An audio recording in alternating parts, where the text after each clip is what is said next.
número 14, glória a Deus, aleluia. É uma história bastante interessante aqui para nós aqui nesta manhã.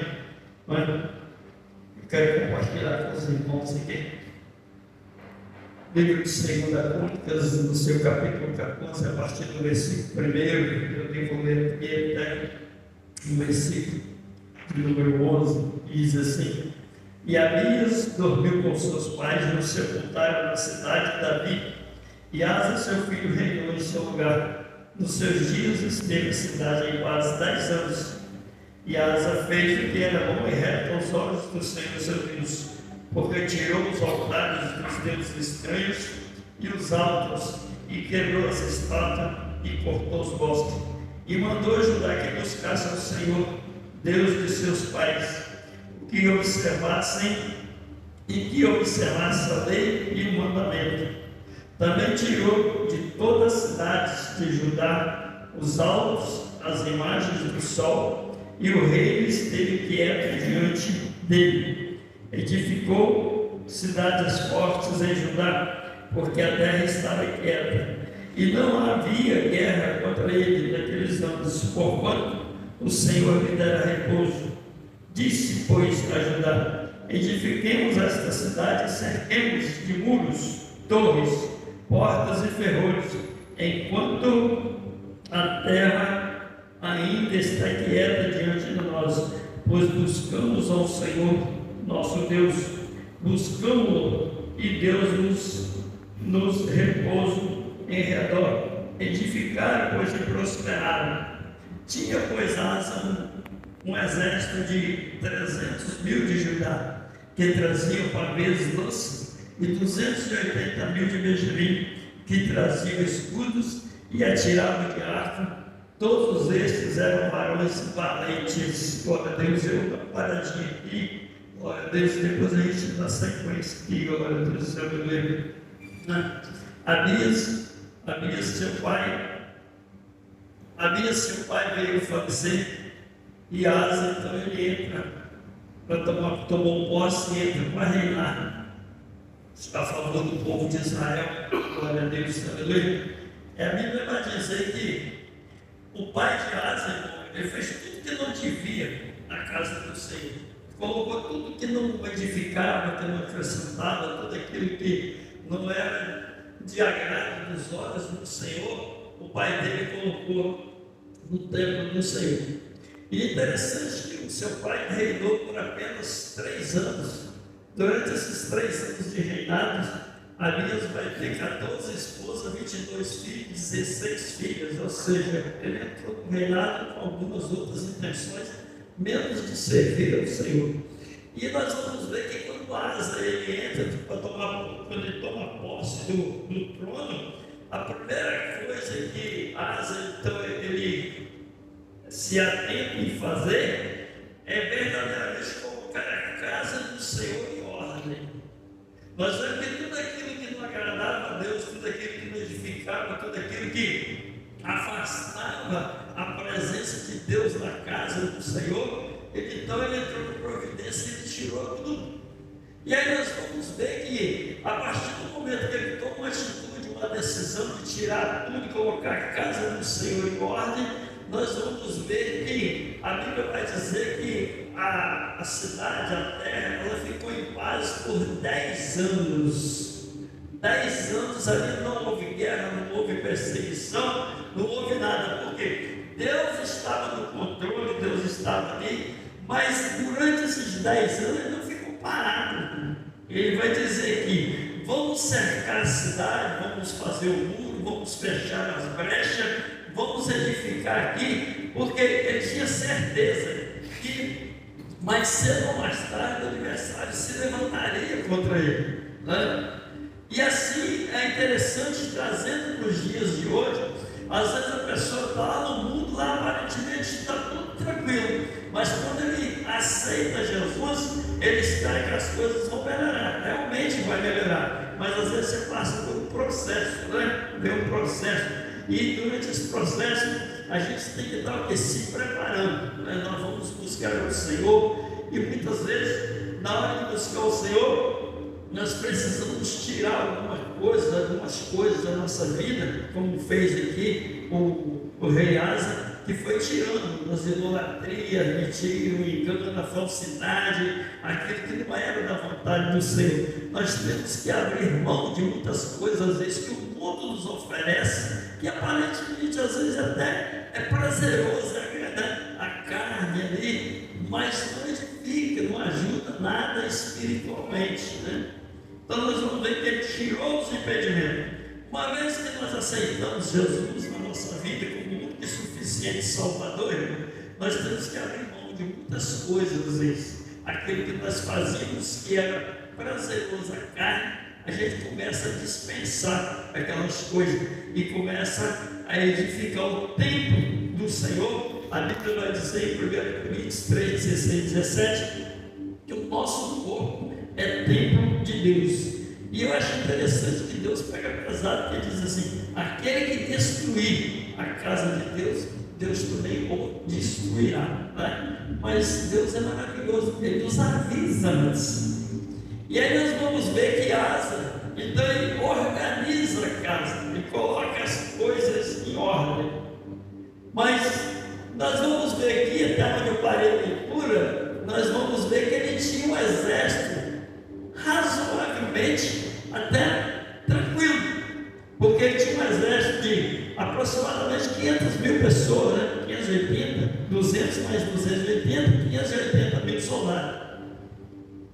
Mas nós vamos dar sequência na leitura e você vai ver que o adversário se levanta contra ele com 1 milhão de soldados.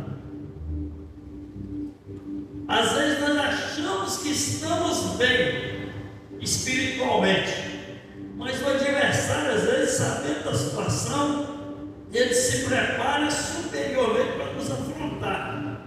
E é interessante porque a luta ele estava preparando, não para a guerra, ele estava se organizando. Mas, irmãos, o mal não tem jeito, queira você do que, ele vem na nossa vida, né? Mais cedo ou mais tarde ele vem. E aí nós vamos ver que o adversário vai se levantar contra ele com 1 milhão de soldados. Ou seja, ao ver dos olhos humanos, a vitória para Asa era impossível, porque o adversário tinha quase 2 por 1. E eram tanto pessoas preparadas para a guerra, para a luta, né? Eram preparados para vencer. Mas o que nos chama a atenção, irmão, é que na hora do aperto, Asa, mesmo com o exército reduzido, Asa, ele não se acovarda, ele não foge da luta, pelo contrário, ele vai para cima do adversário. Porém, ele faz uma coisa que é o que nós devemos fazer. Como ele estava com a vida no altar, na presença de Deus, ele tinha organizado a casa, ele estava, né, verdadeiramente fazendo aquilo que agradava ao Senhor. Então ele faz o quê? Ele entra nos seus ambientes reservados, ele dobra o joelho e ele vai clamar a Deus. É aí que a diferença está aí.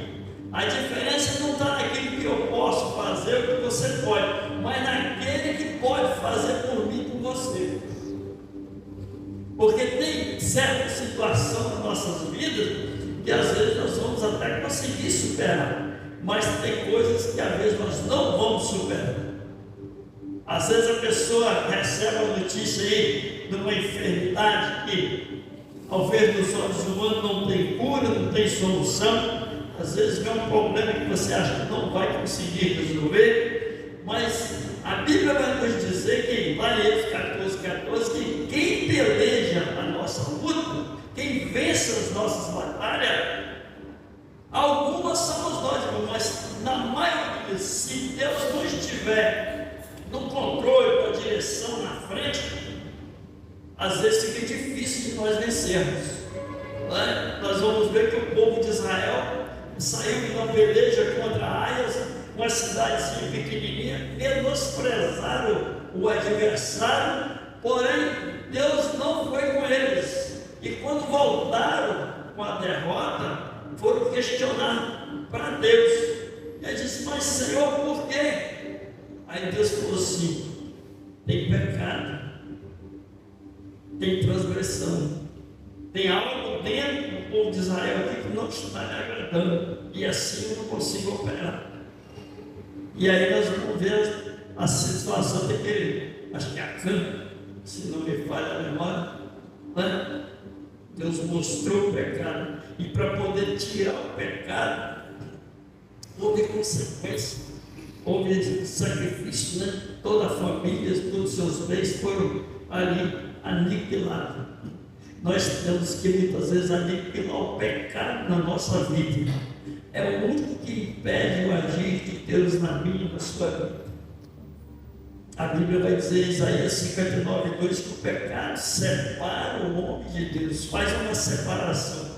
Isaías, acho que 1, 11, 6, 11, me fala a memória, diz que quando o ímpio ora, é interessante, vai dizer que Deus vira o rosto para não ouvir a oração. Mas aqui nós vemos um rei que, quando ele tomou posse, ele falou: a primeira coisa que eu tenho que fazer é colocar a casa de Deus em ordem, porque eu vou governar na direção de Deus, na direção do Espírito Santo. Irmãos, Salmo 37, 5 vai dizer: entrega os teus caminhos ao Senhor e confia nele, o mais ele fará. Agora, o que é o mais? Não está especificando. O mais é aquilo que eu preciso, que você precisa, o mais é aquilo que nós precisamos, porque Deus sabe o que eu preciso, o que você precisa, o que nós precisamos. Mas nós precisamos verdadeiramente entregar a nossa vida ao Senhor e confiar. A confiança, às vezes, Deus prova a nossa confiança, porque na mão mergulha 7 vezes, 6 vezes, não aconteceu nada, mas na 7ª veio o milagre.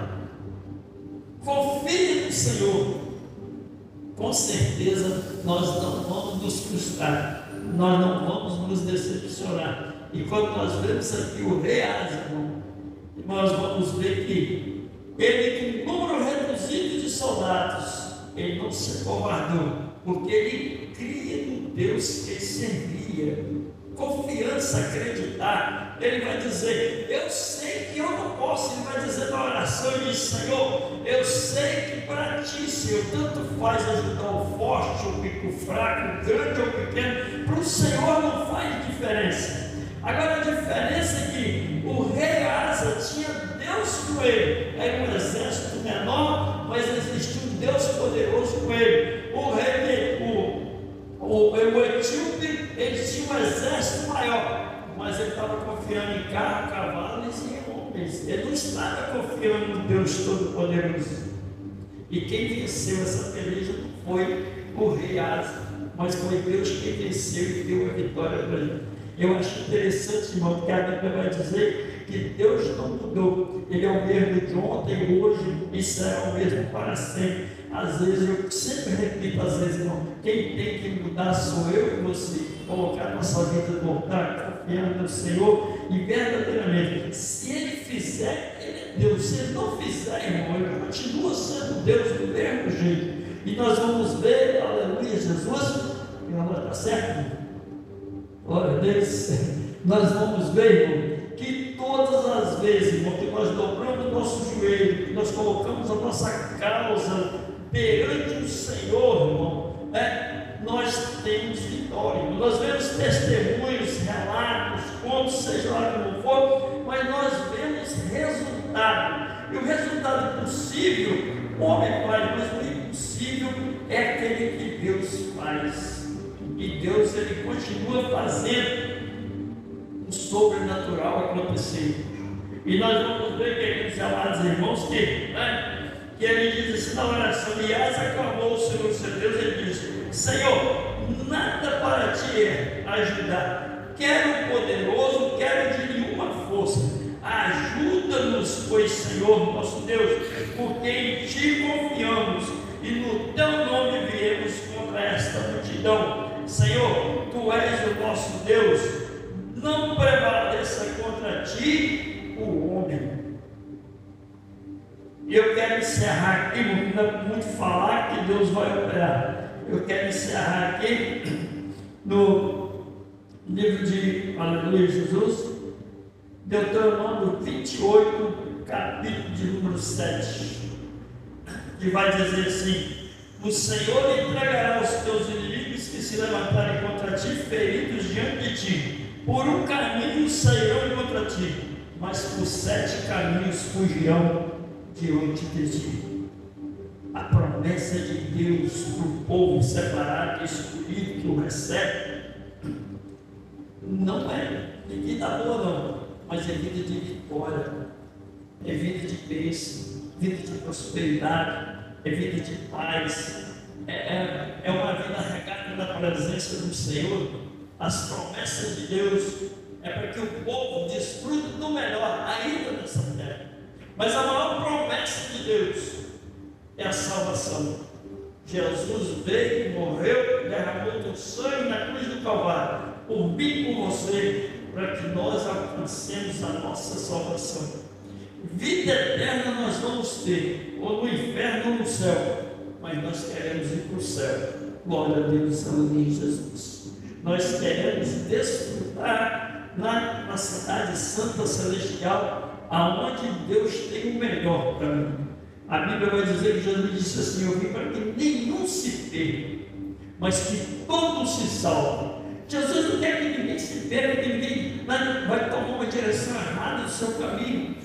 Mas nós precisamos, irmão, tomar uma atitude, uma decisão de verdadeiramente aceitar o Senhor, nascer de novo, entregar nossa vida ao Senhor, deixar Ele nos conduzir, porque nós vamos ter luta e prova, mas Jesus vai dizer: eu venci, vós também vencereis. Ele deixou uma certeza, uma convicção de que eu e você vamos vencer esse mundo atribulado do qual nós vivemos. Mas nós precisamos perseverar, nós precisamos buscar o Senhor, precisamos abrir mão de alguma coisa, né? E Ele tirou tudo que era impedimento. Irmão, você tem alguma coisa na sua vida, na minha vida, eu não conheço os irmãos, mas se tem alguma coisa que pode te impedir de alcançar o céu, abandona esse trem hoje. Larga esse negócio do lado, porque Deus tem o melhor para cada um de nós. Ainda que nós não possamos vencer, Jesus garante a vitória. Amém, irmãos? Eu paro por aqui, glória a Deus, aleluia. E o relógio não para. Eu glorifico a Deus que quanto mais o teu relógio anda, mais nos aproxima da volta de Jesus. Amém?